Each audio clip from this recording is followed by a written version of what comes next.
Hello, I'm the Dark Master, and welcome to the third episode of The History of Elephants. This time we'll be discussing the non-basal proboscideans, focusing on one of the two suborders in the group, the Plesielephanthoforms.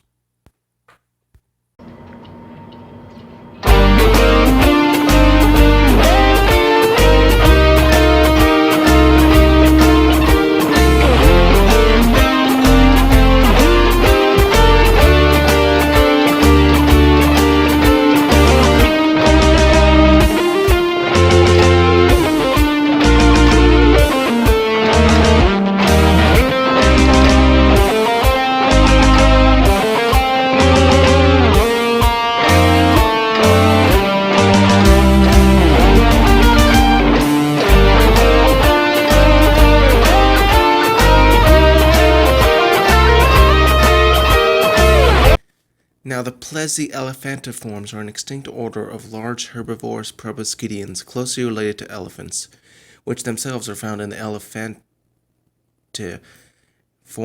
family. There are three families in this suborder. They are the Numidotheriidae, Barytheriidae, and the most famous, the Deinotheriidae.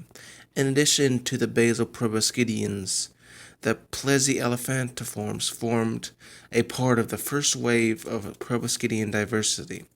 Despite its incredible diversity, this group is unified by its lack of tusks, similar to elephants. Starting with the first group, the Numidotheriidae, or a numerically the largest family with 4 genera. These are a small type of animals, mostly found at southern Algeria and Libya deposits from the Eocene. These were quite small creatures, with Barytherium being 23.6 inches and 33 pounds. Numidotherium is 3 feet long. The group's members were similar in niche to small hippos. Numidotherium is the most famous species and lived in the Middle Eocene of North Africa, 46 million years ago.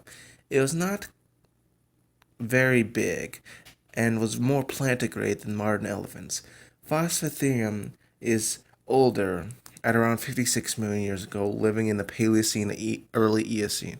It was a peculiar creature, looking very different from modern elephants. It lacked a trunk, but had a large snout. Barytherium is thought to have had a broad diet in life. It might have even been omnivorous, eating small animals and insects, in addition to plants. This is indicated by the wearing of the animal's teeth, as preserved in the few fossils found of its teeth. Dinotherium is the third species and was the largest of the family, weighing 180 pounds, being one of the earliest large mammals known from Africa. Deinotherium is the fourth species. However, it is little known, and as such cannot be said much about. The next family, however, is much smaller, though not in size. Barytheriidae, whose name literally means heavy beasts, were a family of 2 species that lived from the late Eocene to the early Oligocene in North Africa. They were the first truly large proboscideans and were some of the first with strong sexual dimorphism. One species, Mammalia, is little known, and as such I will focus on the namesake of the group, the species Barytherium. Barytherium was very heavy beast, weighing 2 tons and stood 6.5 feet at the shoulder. One could argue that they looked quite like a modern Asian elephant, if a bit slender. However, that ignores the face, which was completely different, looking more like a capybara or a boar. Despite that, it had some odd features of its own, like 8 tusks, 4 in each jaw, similar to the hippo. They were used for cropping plants that it ate. Now, of course, they were covered by a small taper-like nose, but it wasn't a full-on trunk. Now, let's go over the final family of the Plesielephanthoforms, and the most famous, the Deinotheriidae, which were depicted in several media. The Dinotheriidae are a family of 3 chronospecies, meaning it was the in-between of the families with regards to diversity. Now, what is a chronospecies? The chronospecies is a term for a paleontological phenomenon, which is a sequential gradual evolution. Unlike such events as adaptive radiation, chronospecies are a species/lineage that only has a single descendant, either genus or species at a time, and they replace the previous unit without producing many distinctive forms. Imagine kind of a ladder with different steps as opposed to a massive bush. An example alive today would be the American black vulture. The first Deinotherium in the sequence is the small Chilgatherium. Chilgatherium was the smallest and most primitive of the family. It lived in the late Oligocene of the Chiliga district of the Amhara region of Ethiopia. Compared to the following species, it was much smaller at about 6.6 feet tall at the shoulder and weighed 1.7 tons.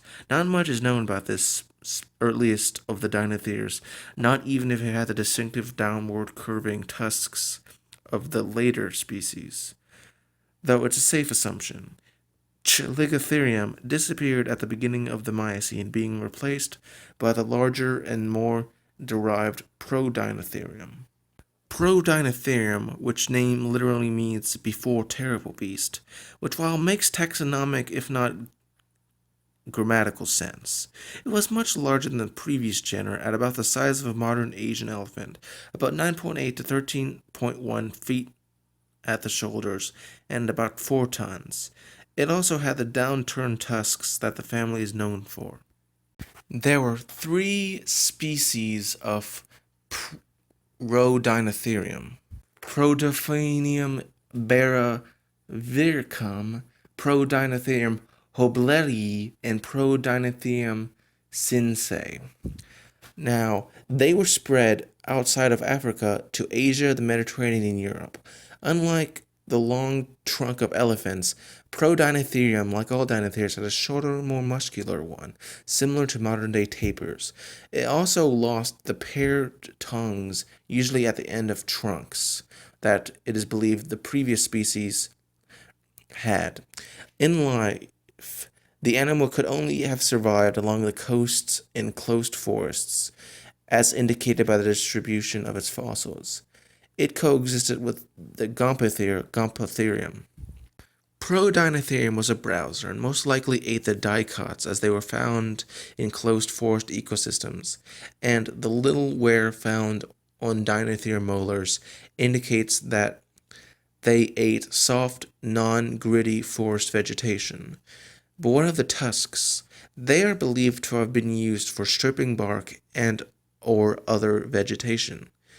Juveniles didn't have these, and as such are believed to have eaten different plants. A distinguishing fact about Deinotheriidae is that how they chewed food, with primarily vertical shearing, as opposed to the Gomphotheriidae, which had lateral grinding, and true elephants, which have horizontal shearing. Prodinotherium lived from the early to middle Miocene, spreading across the Gomphotherium land bridge that allowed proboscideans to finally leave Africa. It was replaced by the larger genus Deinotherium, for which the family was named, and I will be the focus of the rest of the video. Deinotherium's differences are more than just size, however. Deinotherium had a narrower and shorter skull than its predecessor. It had a curved depression on the base of its jaw, while Prodinotherium was much more flat. Deinotherium's front legs were also proportionately longer than Prodinotherium's. Deinotherium, the terrible beast, was the largest Deinotheriid and in fact Plesielephantform in general. It stood 11.8 to 13.1 feet tall at the shoulder and weighed up to 12 tons. 3 species are recognized: Deinotherium giganteum from the Mediterranean, Deinotherium indicum from Asia, and Deinotherium bozaci, which never left Africa and was the biggest. These species replaced their early pre-Deinotherium relatives in the Middle Miocene and survived until the early Pleistocene about 1 million years ago. Deinotherium's longer legs indicated a more efficient stride, perhaps an adaptation to the spread of grasslands in Europe, Asia, and Africa during the Pliocene. The creature most likely migrated forest to forest as the savannas had no nutritional use to them. It would have lived alongside the primitive hominoid relatives of modern humans. Whether it was terrible to them cannot be said. Young dinotherids were also most likely hunted by cats, such as the macrodont Homotherium, while the adults were largely immune to predation due to their sheer size. In life, Deinotherium would have likely used its trunk to snap branches and reach leaves and position them to their tongue where they could be eaten, while its tusks might have stripped bark and rooted in soil for tubers and roots. The Deinotheriids were the last and most successful of the Plesielephantforms, long outlasting the Oligocene, but the success started to fade at the beginning of the Pliocene. In Asia, Dinotherium indicum died out 7 million years ago, while in Europe, Deinotherium giganteum dwindled into extinction until the Middle Pliocene. The African species survived in Kenya till 1 million years ago, at the very start of the Pleistocene. The causes of the extinction of Deinotheriums in general are not known, but a change in habitat caused by the end towards a colder climate might have played a role. For once, humans didn't actually lead to an extinction in Proboscideans. That's quite rare considering our track record. So ends the tale of the Plesielephantforms. Kinda depressing, isn't it? Well, that's how most groups go out. A simple whisper in a stronghold, not a bang like the exceptional dinosaurs. As the great Tolkien once said, away shall fade, away shall fade. Consider subscribing and joining me for the next episode of the History of Elephants, where we discuss the other suborder of Proboscidea, the Elephantoforms, and I promise you it will be a little less depressing than this time. So, I went to the local Repticon yesterday. It was pretty fun.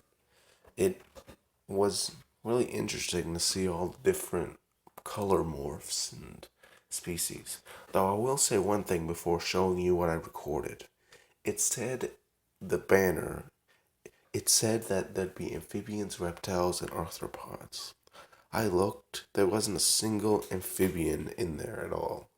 Of course, it makes kind of sense, they're kind of hard to transport, but still, kind of a bit of false advertising.